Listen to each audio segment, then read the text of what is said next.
আপোনালোকে জানে যে যোৱা নিৰ্বাচনত এটা ধুমুহা এটা আহিছিল। দিল্লীত মোদীক হটাব লাগে, ৰাহুল গান্ধী প্ৰাইম মিনিষ্টাৰ হ'ব বুলি এটা আলোচনা চলিছিল। তেনেকে মানুহে এটা পক্ষত ভোট দিলে, কিন্তু মানুহে এতিয়া দেখিলে নহ'ল।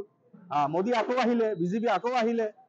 আজমল চাহাবৰ নিচিনা এজন মানে উপযুক্ত দক্ষ মানৱ দৰদী এজন নেতাক হৰুৱাই এতিয়া জনগণে এই কথাটো কিন্তু আলোচনা কৰি আছে যে এই কথাটো ঠিক হোৱা নাই।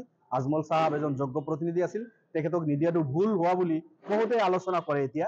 গতিকে আমি আকৌ হয়, আমাৰ মাননীয় সভাপতি হাৰিছে, আমি আঘাত পাইছিলোঁ, কিন্তু সেই আঘাতখিনি আমি আঘাতৰ পৰা আমি ওপৰত উঠি আহি এতিয়া কাম কৰি আছোঁ আৰু শক্তিশালীভাৱে কাম কৰি যাম।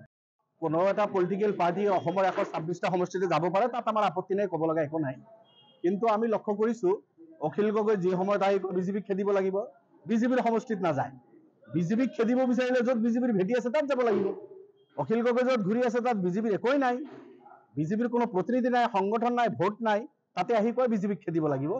অখিল গগৈৰ প্ৰয়োজন আছিল কাৰ্বি আংলঙত যাব লাগিছিল, ডিমা হাছাওত যাব লাগিছিল, বাক্সাত যাব লাগিছিল, কোকৰাঝাৰত যাব লাগিছিল, যোৰহাট, তিনচুকীয়া, গোলাঘাট, শিৱসাগৰ, লখিমপুৰ, শিলচৰ, এই জিলাবিলাকত বিজেপিৰ ভেটি মজবুত, তাত গৈ অখিল গগৈ কাম কৰিব লাগিছিল। তাত অখিল নাই, আৰু য'ত বিজেপি নাই তাত আহি কয় বিজেপি খেদিব লাগিব। আচ্ছা, আমাৰ অঞ্চলবিলাকত আহি অখিল গগৈ কয় হিন্দু মুছলমান এক হ'ব লাগে। আমিতো একে আছো, আমাৰ এই অঞ্চলবিলাকত হিন্দু মুছলমান আমি একেলগে থাকো, কোনো কাজিয়া নাই।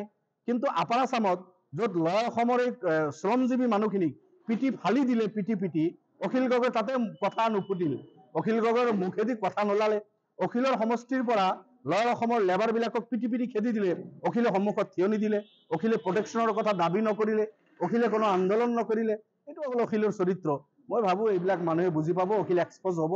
অখিলে মুখ্যমন্ত্ৰীৰ অক্সিজেন লৈ ঘূৰি আছে, সেইকাৰণে এই চব কৈ আছে এতিয়া। চাওক, এইটো কংগ্ৰেছৰ প্ৰপগণ্ডা। আপোনালোকে দেখিছে কংগ্ৰেছৰে প্ৰপগণ্ডা। আমাক বিজেপিৰ এজেণ্ট বুলি কয় আৰু কংগ্ৰেছৰ বিধায়ককলৈ বিজেপিৰ লগত গলি কৰে।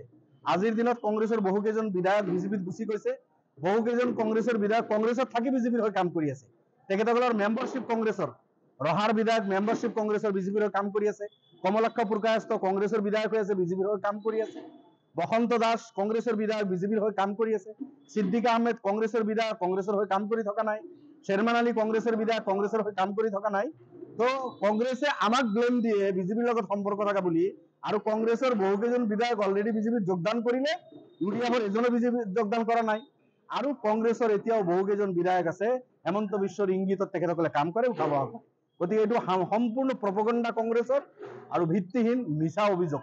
পঞ্চায়তৰ কাৰণে আমি বিলকুল যুদ্ধকালীনভাৱে প্ৰস্তুতি লৈ আছোঁ। আপোনালোকে দেখিছে অলৰেডি আমাৰ জিলা কমিটি গোটেই অসমত হৈ গ'ল, এই দক্ষিণ কামৰূপটোৱে বাকী আছিল, এইটো আজি হৈ গ'ল। আপোনাৰ আমাৰ ব্লক কমিটি ইতিমধ্যে হৈ গৈছে, আঞ্চলিক কমিটি আমাৰ গোটেই অসমত চলি আছে, ৱাৰ্ড লেভেলত আমাৰ কাম চলি আছে। আমি পঞ্চায়তৰ কাৰণে প্ৰস্তুতি লৈ আছোঁ।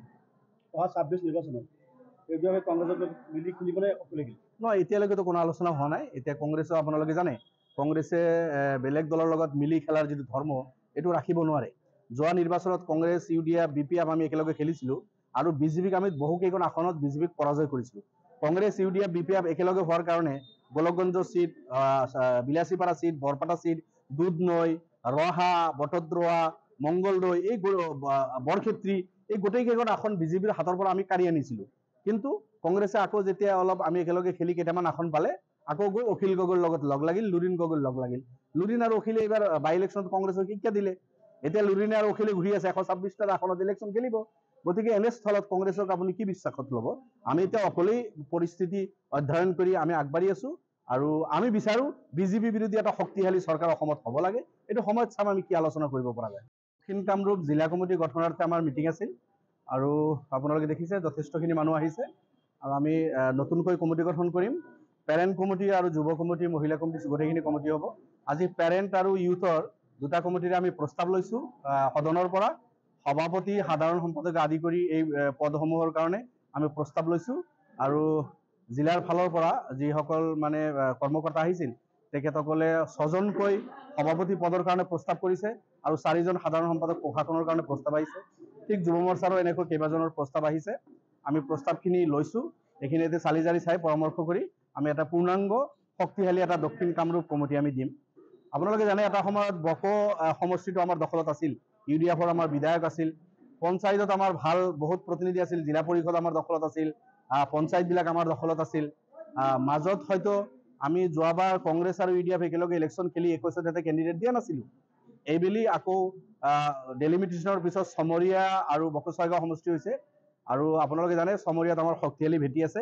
এতিয়া আমাৰ জিলা কমিটি হৈছে, ব্লক কমিটি কোনদিনত হ'ব, আঞ্চলিক কমিটি হ'ব, পঞ্চায়তত অৱতীৰ্ণ হ'ম আৰু শক্তিশালীভাৱে আমি এতিয়া কাম কৰিম এই জিলাত।